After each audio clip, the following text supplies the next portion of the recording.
Hello folks, this is a video review of the YotaPhone, a phone made in Russia and made famous by the fact that it has two screens, a familiar 720p LCD on the front and an e-reader style display on the back.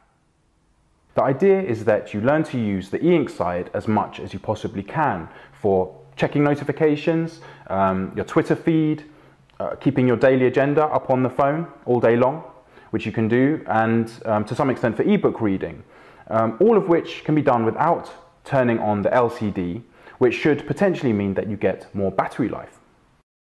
In other words, the usefulness of this phone depends entirely on what sort of apps you can run on it, and this is where things get tricky.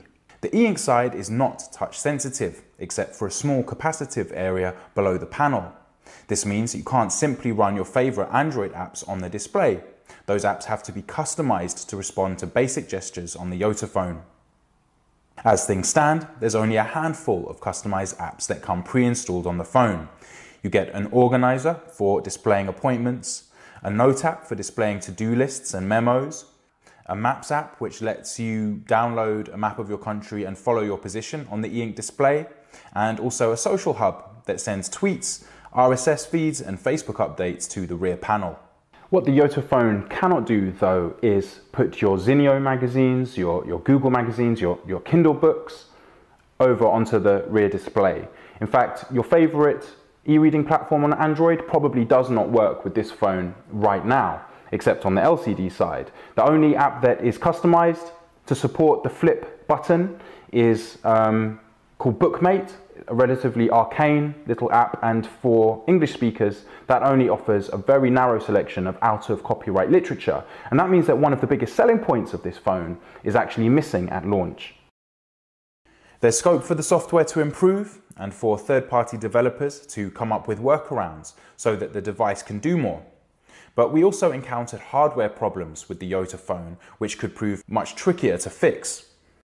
There are some gaps in the seams on our review device, suggesting that durability could be an issue. More importantly, the handset doesn't seem to be very power efficient.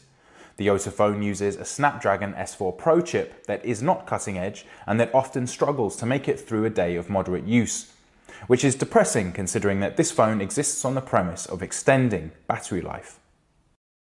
So, on the whole, the YotaPhone proves that it is possible and useful to put two displays into one phone, and that you can do that without making it much more clunky than any other 4.3-inch handset. This is the HTC One Mini, and the difference is noticeable but not crazy. And so that's a good thing. But with the bad battery life, with the slightly iffy build quality around the edges, and most importantly with the lack of software support for mainstream Android apps, it's probably worth holding off to see if Yota devices can win over third-party developers, and if they take too long about it, to see what they come up with in the next generation of their Yota hardware.